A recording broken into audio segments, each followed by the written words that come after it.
სენაკის რადიო.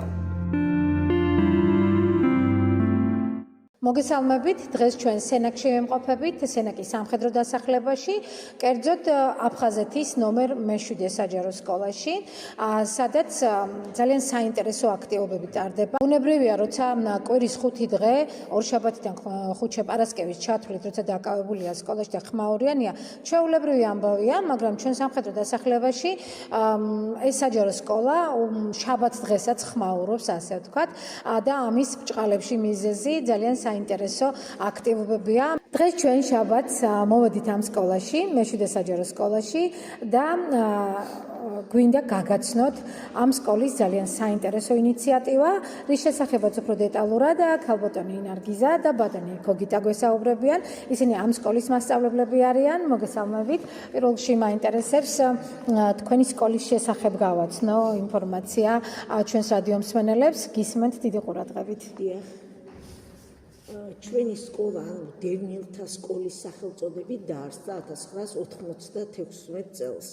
შემდეგ შეიცვალა სახელწოდება და აფხაზეთის მე-7 საჯარო და ბოლოს ჩვენი კურსდამთავრებული ცხინვალის ომს შეეწირა და მიენიჭა თემურ ბოგუჩავას სახელი. ამდენად დღეს ის იწოდება თემურ ბოგუჩავას სახელობის აფხაზეთის მე-7 საჯარო სკოლა, სადაც დევნილებთან ერთად ამ კომპაქტურ ჩასახლებაში ცხოვრობენ ადგილობრივი ოჯახები და მათი შვილებიც სწავლობენ ამ სკოლაში. კონტინგენტი თუ გაინტერესებთ 208 მოსწავლეა, დღეს 209 მოსწავლეა დღის მდგომარეობით და გვაქვს ყველა პირობა შექმნილი იმისათვის, რომ უპირველეს ყოვლისა მაღალ დონეზე ტარდებოდეს გაკვეთილები, სასწავლო პროცესი, რაც უმთავრესია სკოლისათვის და ხედავთ, რაოდენ კარგი სპორტული დარბაზი გვაქვს, სლოვაკეთის საელჩომ გვისახსოვრა ეს თავისი დაფინანსებით, ასევე გასახდელი ცალკე გოგონებისთვის და ცალკე ვაჟებისთვის ისევ სლოვაკეთის საელჩოს პროგრამა არის. სპორტის მასწავლებელი გახლავთ გოგიტა გოგია, რომელიც ჯანსაღი ცხოვრების წესით ცხოვრობს და თავის მოსწავლეებსაც, რა თქმა უნდა, აზიარებს ამას, მათთან ერთად არ ეზარება არც ერთი წუთი თანამშრომლობა და აიტაცა ეს ბავშვები და ჩართო თავის, ასე ვთქვათ, ყოველდღიურ საქმიანობაში. გაკვეთილების შემდეგ ის 5 დღე თქვენ რომ აღნიშნეთ, ბავშვები მოდიან დღის მეორე ნახევარში ვარჯიშობენ ფრენბურთში, კალათბურთში, ასევე მაგიდის ჩოგბურთში და ასეთი რამ გვაქვს დღეისათვის.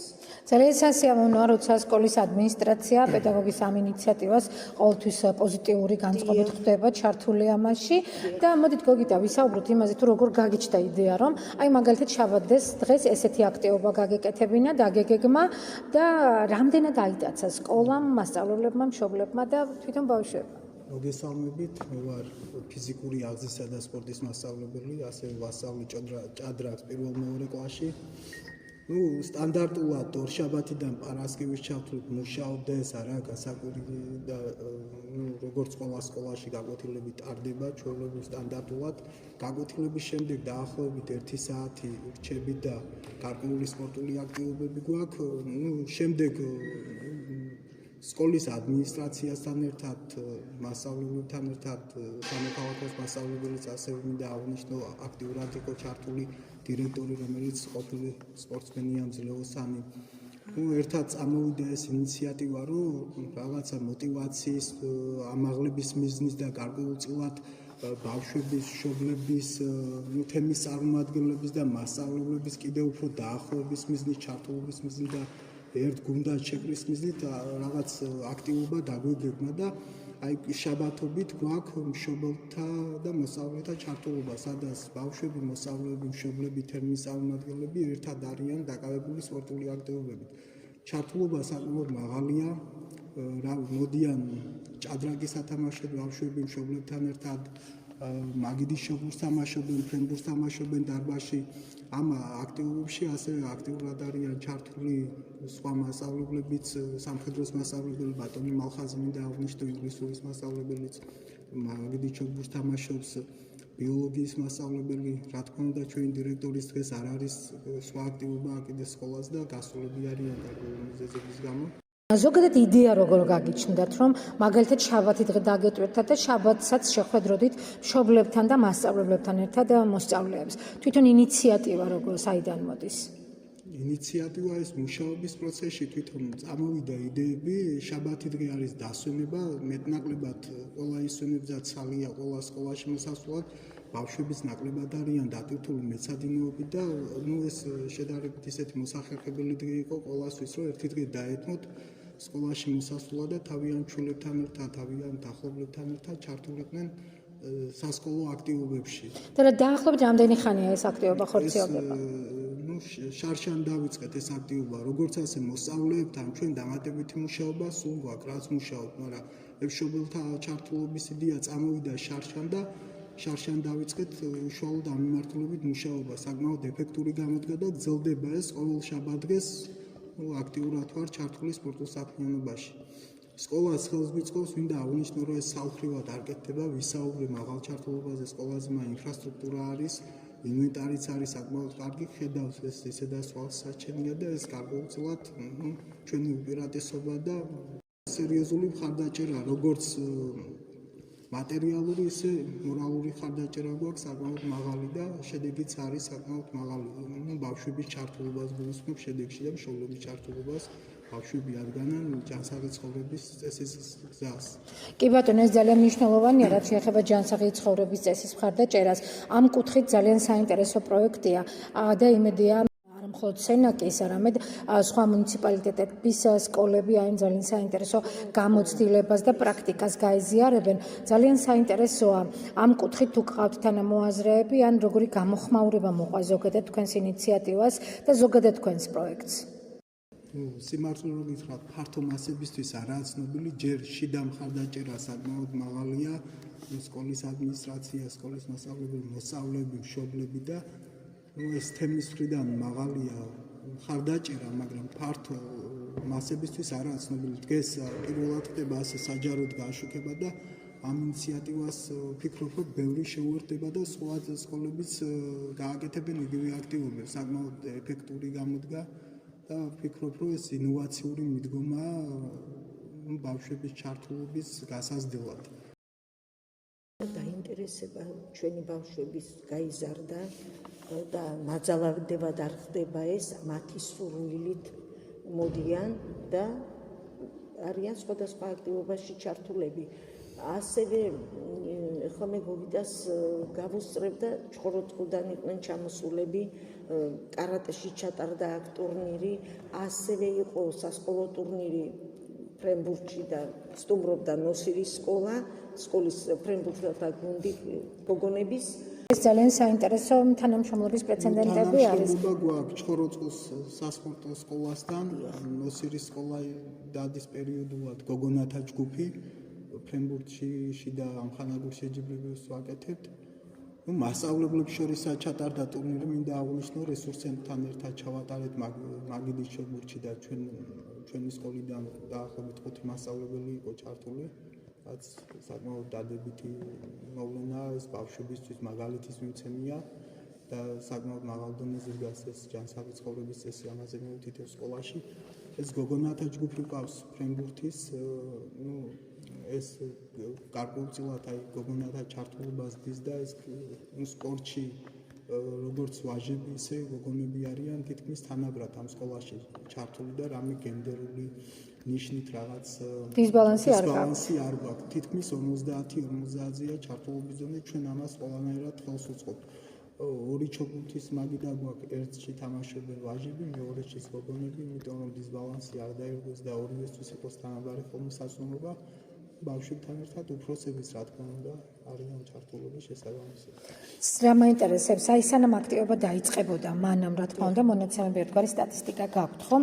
და მის შემდეგ რამდენ შეიცვალა, რამდენად დაუშვათ პოზიტიური ზეგავლენა მოახდინა აი ამ პროექტმა? რა თქმა უნდა დადებითი და თუ შეიძლება რომ ჩავთო ამ დარბაზში ვარჯიშობს სენაკის კალათბურთელთა გუნდი და ჩვენი მოსწავლეებიც ამავდროულად ჩართულები არიან ამ პროექტში, როგორც იტყვიან, 26 მაისს საქართველოს დამოუკიდებლობის დღისადმი მიწყვილ ტურნირში სკოლის გუნდმა პირველი ადგილი აიღო გოგონათა თანამშრომლობ ჩვენ სასპორტო გაერთიანებასთან, კერძო კლუბებთან, ეს გარკვეულად ეფექტს დის ჩართულობის და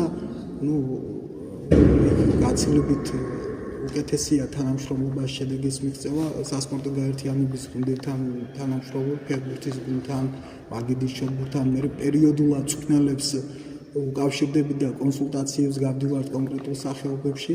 ეს თანამშრომლობა კარგ ეფექტს იძლევა და მის გამოცდილების გაზიარება. ყოველ წელს მინდა აღვნიშნო, რომ მუშაობის დაწყებიდან შედეგები იზრდება, მაგრამ პირველი შედეგი არის ჩემთვის ბავშვის ჩართულობა, ის მეტნაკლებად იყოს ჩართული, ეს ახლა ყველა შეიძლება მაღალ დონეზე ვერ ჩაერთოს, ვერ იაროს ტურნირებზე, მაგრამ რაღაც დონეზე როა ჩართული ბავშვი და ეს მასობრივი ხდება, ეს უკვე დიდი შედეგია, მაგრამ ცალკე აღნიშნულ ღირსია, ეს უშუალოდ გამარჯვებები და ეს თასები და პრიზები ცალკე აღნიშნულ ღირსია, მაგრამ პირველ რიგში მიზანია, რომ რაც შეიძლება მეტი მოსწავლე ჩაერთოს ჯანსაღი ცხოვრების წესში.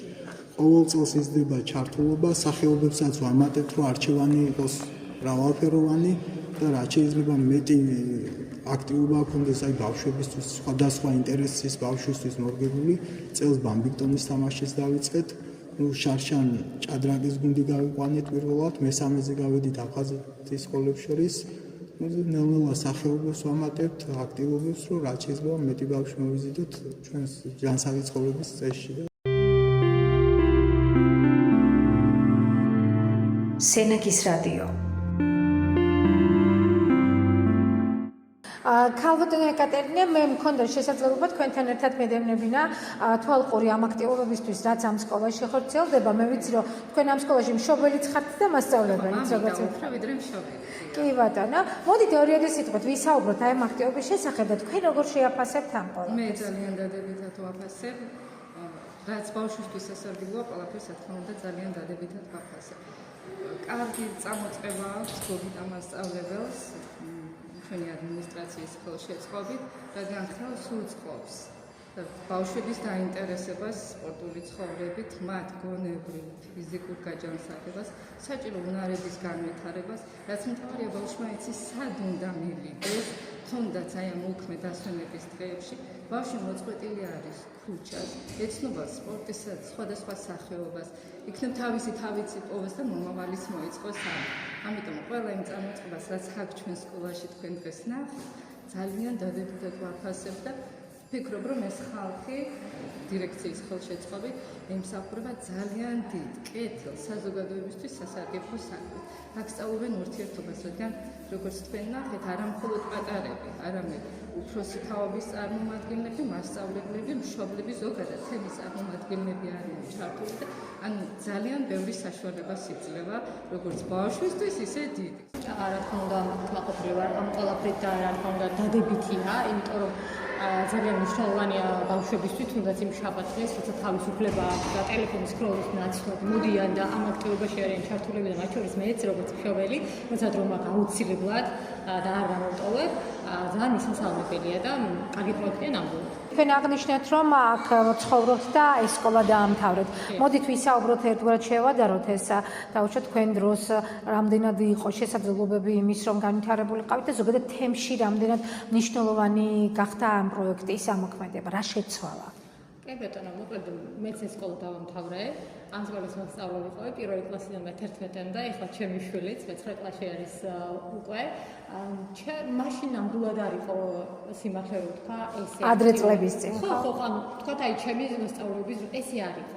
თუმცა ვფიქრობ, რომ არც დღეს არ არის სხვა სკოლებში ესე აქტიურად ყველა ჩართული სპორტში თუ ხელოვნებაში და ამისთვის ამ სკოლას ძალიან დიდი მადლობა უნდა უთხრა, რომ ესე უწევს ანგარიშს ყველაფერს, ესე ითვალისწინებს თავიანთი მასწავლებლების ინტერესს სპორტის სფეროში, ზოგი ხელოვნებითაა დაკავებული და ამ ყველაფერს ხელშეწყობა ხდება აქ და ეს ამისასალმებელია და მინდა ეს ფაქტიც აღვნიშნო, რომ მე არ ვარ დევნილი, მაგრამ ცხოვრობა აქ დავამთავრე სკოლა და აქ ამთავრე ჩემი შვილის სკოლას.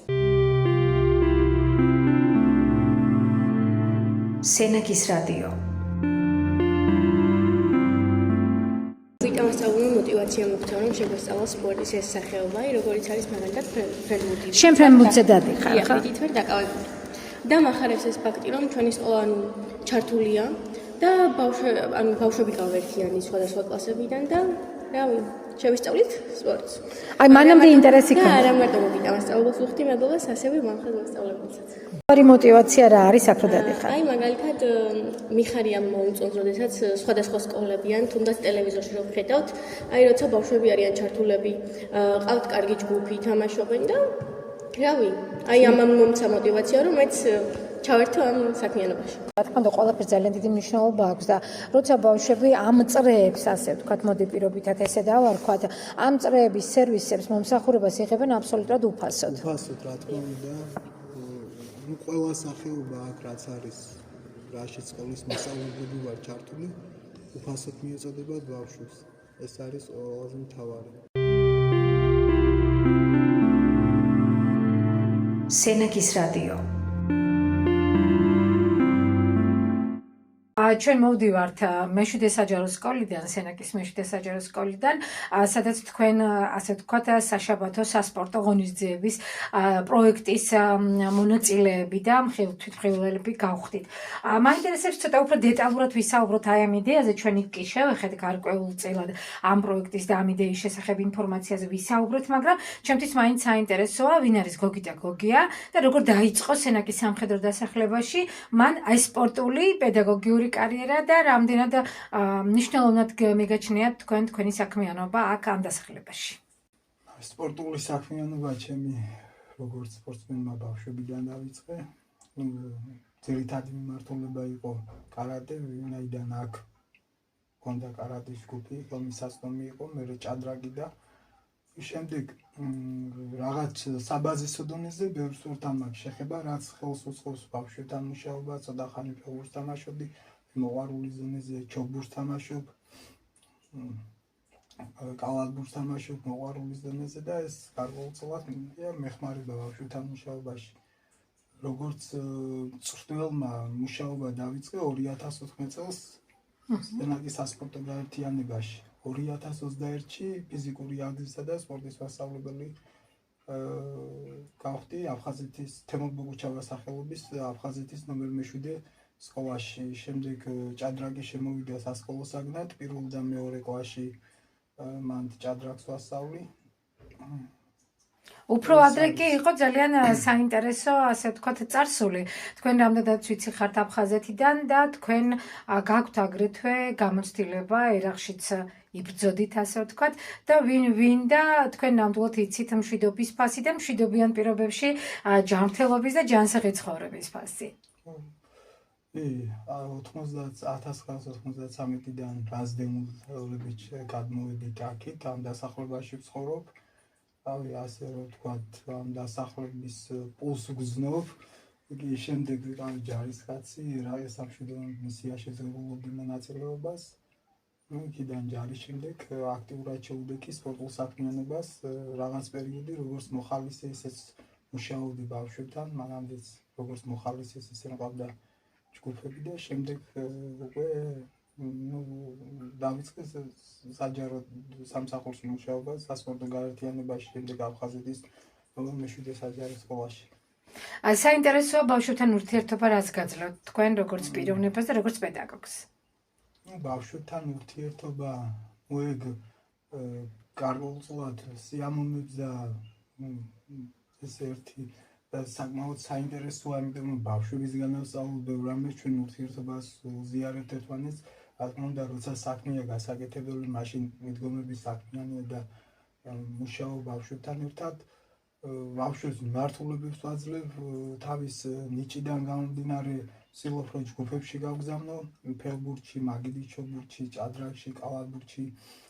შემდეგ იქ დაგროვილ ცოდნას ბავშვები აზიარებენ სკოლაში. ასე რომ ცოდნის გაცვლას ხდება, ურთიერთობები საკმაოდ საინტერესოა, რაც მუშაობასაც უწყობს ხელს ბავშვების გარდა, აქ ვცხოვრობ ამ თემში, სამხედრო დასახლებაში, რომელიც არის ძირითადად დევნილები დასახლებული.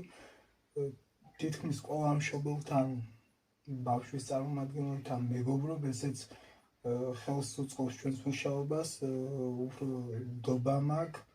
ბავშვებს ნებისმიერ დროს, რავი, სხვადასხვა შეჯიბრებებზე ნებისმიერ საქართველოს მასშტაბით, რა თქმა უნდა, ლოკაციაზე უპრობლემოდ უშვებენ, დამატებით საათებზე სავარჯიშოდ უპრობლემოდ უშვებენ და შეუძლების ჩართულობა როცა საჭირო ჩართულებიც არიან და ეს ურთიერთობებიც გარკვეულწილად ხელს გვიწყობს მუშაობაში. პრინციპში მშობლების ჩართულობა ნდობა, რა თქმა უნდა, ძალიან მაღალი ხარისხით რომ არის. ჩვენ უკვე ამ სკოლაში ვნახეთ თქვენ და ამით დამოკიდებულებას და ვფიქრობ, რომ სამხედრო დასახლებაში ესეთი ადამიანის არსებობა ყოფნა უკვე ძალიან დიდი საჩუქარია. თვითონ ახალგაზრდების ჩართულობა რამდენად მაღალია და რამდენად აინტერესებთ ზოგადად ამ სპორტი. მარტო სპორტზე ხო არ არის საქმე, რომ მაინც და მაინც ან ფეხბურთის თამაში ვისწავლო, ან ფრენბურთი და ასე შემდეგ. ეს ხო რაღაც ჯანსაღ საზოგადოებას უყრის საფუძველს, ხო? ფაქტიურად ამ მიმართულებით არის მიმართული თქვენი მუშაობაც. ჩვენ პირველ რიგში არ ვაკეთებთ სპორტულ შედეგებზე აქცენტს, ვაკეთებთ ცხოვრების ჯანსაღზე, სკოლის თემის გაერთიანებას და ახლოვებას, როგორც ერთი გუნდი. მშობლებთან ერთად მასწავლებლები არიან ჩართული, დირექტორი ჩართულია, ამ ღონისძიებებში და ეს გვაერთიანებს ჩვენ თელს თემს სკოლას და როგორც გუნდი ისე კრავს ერთად მუშაობთ ამ შაბათ-დღეს დასვენების დღეა სხვებისთვისაც ჩვენთვისაც და მივდივარ სკოლაში და აქტივობებში ვარ ჩართული მეგობრებსაც ვიძენთ უფრო ვეცნობით ერთმანეთს და თან ჯანსაღი ცხოვრებით ვკავდებით. საკმაოდ მრავალი მიმართულებით ვითარდება ამ მხრივ სკოლა. და აღნიშნო ასევე ის, რომ ბავშვი როგორც მოსწავლეები, მშობლებთან მეგობრობდა 30 წლიანი თანაცხოვრების შედეგია ეს კოლექტივის თითქმის კოლექტივის ყველა წევრი სკოლის დაარსების დღიდან მუშაობს სკოლაში, ძირითადი ნაწილი არის ამ დასახლების წარმომადგენელი და 30 წლის განმავლობაში საკმაოდ კარგად შეიკრა კოლექტივი და საკმაოდ კარგი ურთიერთთანამშრომლობა გვაქვს ერთმანეთთან. ნდობას თქვენ მიმართ ძალიან დიდია. ერთმანეთის მიმართ ნდობა მაღალია. აქტივობებში ერთმანეთს ხელს უწყობთ. დღეს ნაწილი იყო პედაგოგების მოსული და ჩაერთო თავის მხრივ აქტივობებში, ნაწილი სხვა ღონისძიებებშია წასული გარეგონიზება კიდევ ერთი სკოლას. შედარებით დღესაც იყო აქტივობა, მაგრამ სხვა დღეებში გვაქვს უფრო მეტი ჩართულობა პედაგოგების და ბავშვების. ძალიან სასიამოვნო. თქვენ მიმართ როგორც მასწავლებლის პიროვნების მიმართ ძალიან მაღალია სამხედრო დასახლებაში ნდობა და რაღაცა ძალიან სერიოზული კეთილგანწყობა. თქვენ როგორ ფიქრობთ, თქვენი ყველაზე მთავარი, ასე ვთქვათ, მიღწევა ან თქვენი ღირებულებები რა არის თქვენი მუშაობის განმავლობაში და როგორ ფიქრობთ, რატომ? 1993 წლიდან როგორც აღნიშნე ცხოვრობ აქ, აფხაზეთის შემდეგ აქ ვარ, მოსწავლეობა და შემდეგი ცხოვრების ეტაპები აქ გავატარე, საკმაოდ უშუალო ურთიერთობები მაქვს როგორც ბავშვებთან, ისე მშობლებთან და იმ ცხოვრებას ვიზიარებ, რასაც აქ მცხოვრები მოსახლეობის დიდი ნაწილი სკოლის გარდა გარეთ ჩვეულებრივ ურთიერთობები მაქვს ადამიანებთან, საღამოობით ფეხბურთს თამაშობთ, დომინოს თამაშობთ, არის ჯგუფები, რომლებიც იკრიბებიან ჭადრაკს თამაშობენ, იქაც ვარ ჩართული. სკოლის გარდა სათემო განათლების ცენტრში მუშაობდი სხვადასხვა პროექტებზე და იქიდანაც აქტიური ურთიერთობები მიწევდა აქ მოსახლეობასთან.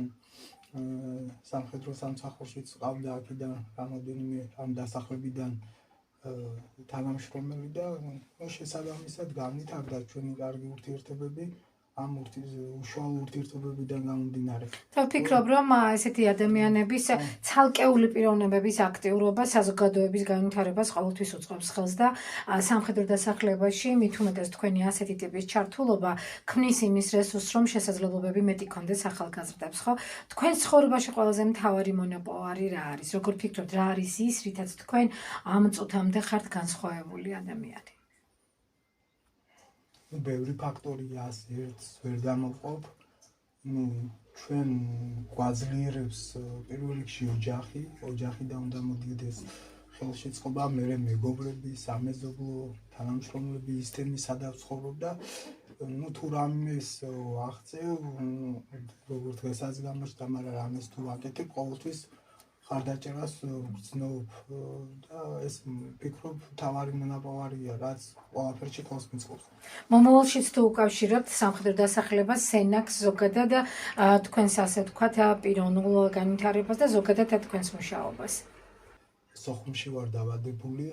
სოხუმის მერე ჩემთვის ყველაზე მნიშვნელოვანი ადგილი არის სენაკი, სამხედრო დასახლება, ჩემი რესურსების მაქსიმალურად გამოყენებას ვეცდები მომავალშიც აქ ამ დასახლებაში, ჩემი სული და გული აქ არის და სანამ ვარ და შემიძლია ვიქნები აქაურ მოსახლეობასთან ერთად რა რესურსიც მაქვს გამოვიყენებ ჩემი თემის საკეთებლად. ვფიქრობ, რომ თემით აუცილებლად დაგიფასებთ, უღრმესი მადლობა მინდა გითხრათ თქვენი გამოცდილებისთვის, თქვენი საქმიანობისთვის და იმისთვის, რასაც დღემდე აკეთებთ. და მე დარწმუნებული ვარ, რომ სენაკის რადიო მომავალში არაერთხელ გააშუქებს თქვენ მიერ გაკეთებულ კეთილსაქმეებს ახალგაზრდებთან ერთად. უღრმესი მადლობა. თქვენ ბრძანებისთვის, ჩვენი გაშუქებისთვის.